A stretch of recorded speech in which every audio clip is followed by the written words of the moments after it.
हरे रामा हरे कृष्ण। दोस्तों, मकर संक्रांति आने वाली है और आप सभी जानते हैं कि मकर संक्रांति के दिन स्नान और दान का विशेष महत्व होता है। इस दिन किया हुआ दान अनंत गुना फल देता है, इसलिए अपने सामर्थ्य के अनुसार हम सभी लोग इस दिन दान जरूर ही करते हैं। तो आज की इस वीडियो में हम सभी जानेंगे कि कौन सी वो 7 चीजें हैं जिनका मकर संक्रांति पर दान करने से अनंत गुना यानी कि बहुत अधिक फल प्राप्त होगा। महत्वपूर्ण जो 7 चीजें हैं वो आज की वीडियो में मैं आप सभी को दिखाऊंगी। तो देखिए, सबसे पहली बात कि साल 2026 की जो मकर संक्रांति है, इस साल 14 जनवरी दिन बुधवार को मनाई जाएगी। और इस बार की मकर संक्रांति विशेष इसलिए भी है क्योंकि इस दिन एकादशी भी है। देखिए, वैसे तो मकर संक्रांति का जो त्योहार है ये 3 तारीखों में हर बार बड़ा ही असमंजस बना रहता है कि 13 जनवरी को है या 14 को या 15 जनवरी को। लेकिन इस बार आपको किसी भी भ्रम में नहीं पड़ना है, केवल और केवल 14 जनवरी के दिन ही मकर संक्रांति मनाई जाएगी। तो चलिए अब मैं आपको 7 चीजें दिखा देती हूँ कि क्या आपको दान करना है जिससे कि आपको विशेष फलों की प्राप्ति हो सके। तो देखिए, सबसे पहले नंबर पर आती है खिचड़ी। मकर संक्रांति को खिचड़ी के पर्व के नाम से भी जाना जाता है और मकर संक्रांति के दिन खिचड़ी बनाकर खाई भी जाती है और खिचड़ी का दान भी किया जाता है। तो खिचड़ी का दान करना इस दिन विशेष फलदायी होता है। लेकिन जैसा कि मैंने आप सभी को बताया कि इस बार एकादशी पड़ रही है, तो आप ये खिचड़ी का दान 15 जनवरी के सुबह के समय भी कर सकते हैं। 14 जनवरी एकादशी के दिन ना करें, इस चीज का थोड़ा सा ध्यान रखना होगा इस साल के लिए। घर पर अन्न और धन की इससे बरकत बनी रहती है और किसी भी जन्म में हमें अनाज की कमी नहीं होती है, इसलिए खिचड़ी का दान किया जाता है, यानी कि भोजन की कमी नहीं होती है। चावल और दाल को मिलाकर खिचड़ी तैयार की जाती है और इस खिचड़ी का हम दान करते हैं। तो आप चाहे तो मूंग की दाल से खिचड़ी बना करके दान कर सकते हैं, या मूंग की दाल ना हो तो आप चाहे तो उड़द की दाल और चावल को मिलाकर भी खिचड़ी बना सकते हैं। तो इस तरह से सबसे पहला जो दान होता है वो चावल और दाल को मिलाकर दान किया जाता है और इसमें हम कुछ दक्षिणा रख देंगे और इसके बाद अपने हाथों में थोड़ा सा जल लेकर इसके ऊपर से 2 बार हम वार देंगे और अपने हाथों को जोड़ लेंगे। इस तरह से इसे मिनस करके फिर हम खिचड़ी का दान करते हैं। कोई भी चीज जब हम दान करें तो ऊपर से दक्षिणा रखने के बाद में उसे मिनस जरूर ही दें, तभी आपको दान का पूरा पुण्यफल प्राप्त होता है। और दक्षिणा जरूर ही रखें ताकि दान में कोई भी कमी हो तो वो पूरी हो जाएगी। तो खिचड़ी की मात्रा आप कम या ज्यादा अपने सामर्थ्य के अनुसार कर सकते हैं। आप चाहे तो 1 कटोरी दान कर सकते हैं, आप चाहे तो इसकी संख्या बढ़ा भी सकते हैं, कम भी कर सकते हैं। दूसरे नंबर पर आता है गुड़। मकर संक्रांति के दिन गुड़ दान करना भी बहुत ज्यादा पुण्यदायी माना गया है। गुड़ का दान करने से संबंधों में मिठास आती है, साथ ही में पूरे समाज में आपको मान सम्मान की प्रतिष्ठा की प्राप्ति होती है, इसलिए गुड़ का दान करना बहुत ज्यादा विशेष माना गया है। तो आप सब भी मकर संक्रांति के दिन गुड़ का दान अवश्य ही कीजिएगा। तीसरे नंबर पर आता है तिल का दान। मकर संक्रांति को तिल दान करना बहुत ज्यादा लाभदायक होता है।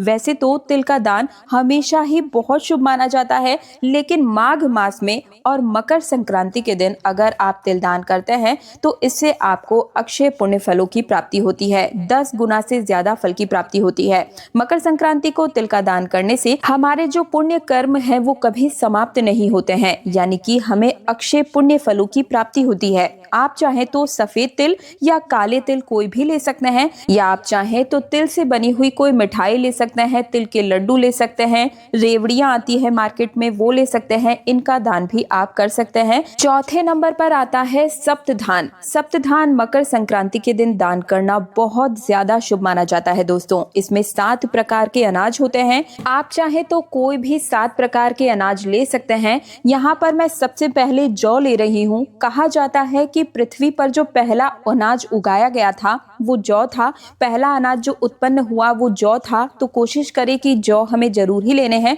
इसी के साथ में हम चावल ले लेंगे। सप्तधान में चावल का दान भी बहुत विशेष होता है, लेकिन ध्यान रहे कि साबुत चावल होने चाहिए। इसी के साथ में मूंग का दान भी बहुत शुभ माना जाता है।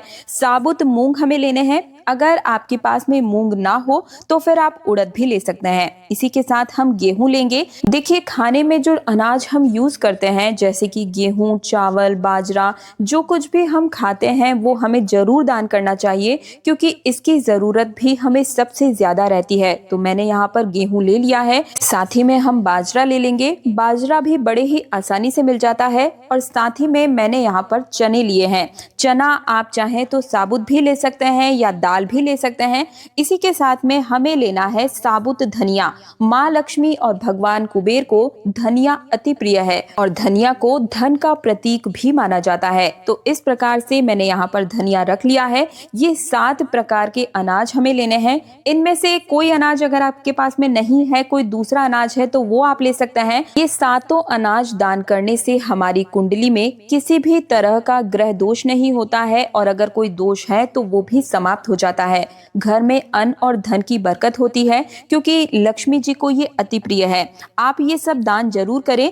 और जैसा कि मैंने आप सभी को बताया कि इस बार की मकर संक्रांति के दिन एकादशी लग रही है, तो आप इस सप्त अनाज से चावल को हटाकर किसी और अनाज को रख लीजिए। वो सप्त धान भी आप दान कर सकते हैं, उससे भी आपको उतने ही पुण्य फल की प्राप्ति होगी। और अगर आप चावल का दान करना ही चाहते हैं तो आप 15 जनवरी की सुबह के समय भी सप्त अनाज का दान कर सकते हैं। आप चाहे तो इन्हें मिक्स करके दान कर दीजिए, या आप चाहे तो इस तरीके से कटोरी में रखकर दान कर सकते हैं। आप चाहे तो इसे गौ को खिला सकते हैं, गौ माता को खिला दीजिए, या आप किसी जरूरतमंद को दे दीजिए, या मंदिर में किसी पंडित वगैरह को भी आप दे सकते हैं। ध्यान रहे कि कोई भी चीज दान करें तो इसके ऊपर में दक्षिणा जरूर ही रखें। इसके अलावा आप चाहे तो इसे दलिए की तरह बारीक पिसवा कर पक्षियों को डाल सकते हैं, चींटियों को डाल सकते हैं, या आप चाहे तो किसी जरूरतमंद व्यक्ति को भी दान कर सकते हैं ताकि उसके उपयोग में आ सकते। 5वां जो दान है जो कि आपको करना चाहिए वो है कपड़ों का दान। और कपड़ों में भी अगर आप गर्म कपड़े का दान करते हैं तो उसका ज्यादा महत्व होता है। और देखिए, अगर आप काले कपड़े दान करते हैं, काले ऊनी कपड़े अगर आपके पास में है, दान करते हैं,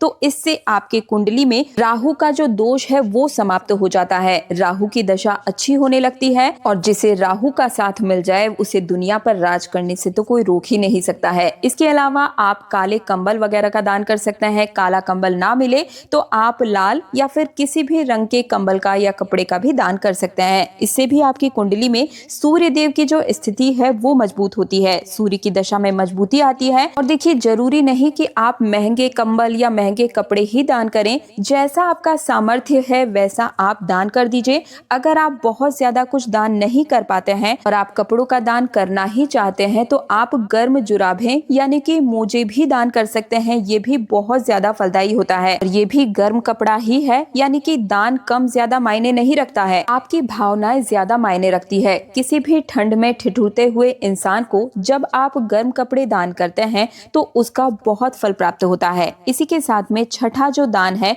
वो है घी का दान। घी का जो दान है ये मुख्य रूप से धन की प्राप्ति के लिए किया जाता है। घी अगर हम दान करते हैं तो इससे व्यापार यानी कि कारोबार में भी उन्नति होती है, बहुत लाभ मिलता है। और अगर गाय का घी मिले तो ये सबसे अच्छी बात है, गाय का घी दान कीजिए। गाय का घी ना मिले तो इसकी जगह पर आप चाहे तो सरसों का तेल भी दान कर सकते हैं, क्योंकि गाय का घी बहुत महंगा आता है, हर कोई नहीं कर सकता है इस चीज का दान। तो ऐसे में आप सरसों के तेल का दान भी कर सकते हैं। इससे शनि की जो दशा है उसमें मजबूती आती है, शनि देव प्रसन्न होते हैं। और अब आता है 7वां दान जो कि है नमक का दान। देखिए, नमक का दान बहुत कम किया जाता है और बहुत सोच समझ कर किया जाता है। मकर संक्रांति के दिन अगर आप नमक का दान करते हैं तो इससे कर्जे में मुक्ति आती है, कर्जा आपका उतर जाता है और इसी के साथ जिंदगी बहुत आसान हो जाती है। यानी कि कर्ज से मुक्ति पाने के लिए नमक का दान किया जाता है।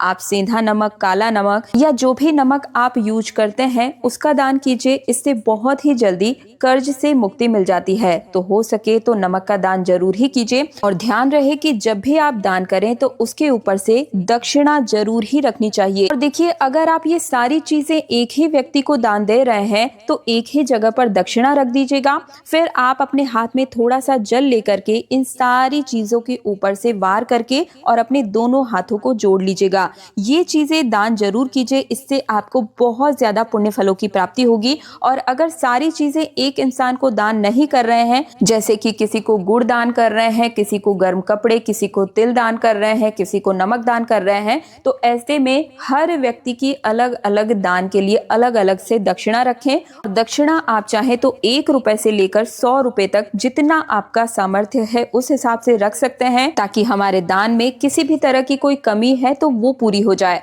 तो ये 7 चीजें हैं जो कि मकर संक्रांति के दिन दान करने से बहुत ज्यादा लाभ प्राप्त होता है। मकर संक्रांति के दिन सुबह उठकर स्नान आदि करने के बाद ही इन चीजों का हमें दान करना होता है और मिनस करके फिर हम दान कर देते हैं। तो ये वो 7 चीजें हैं। इनमें से आप कौन सी चीजें दान कर रहे हैं, कौन सी चीजें आपके पास में नहीं है, मुझे कमेंट सेक्शन में जरूर बताइएगा। साथ ही इस वीडियो को ज्यादा से ज्यादा अपने परिवार के सभी सदस्यों के साथ व्हाट्सएप, फेसबुक, जो भी आपके अपने हैं, हिंदू हैं, सनातनी हैं, सभी के साथ शेयर करना बिल्कुल भी मत भूलिएगा। कमेंट सेक्शन में जय श्री हरि विष्णु ओम सूर्याय नमः जरूर ही लिखिएगा। वीडियो को लाइक करके चैनल तीज त्योहार और धर्म को सब्सक्राइब करके पास वाले बेल आइकन को जरूर प्रेस कीजिएगा। और मकर संक्रांति से जुड़ी हुई संपूर्ण वीडियोस चैनल पर आना शुरू हो गई हैं, एक बार विजिट करके जरूर देखिएगा।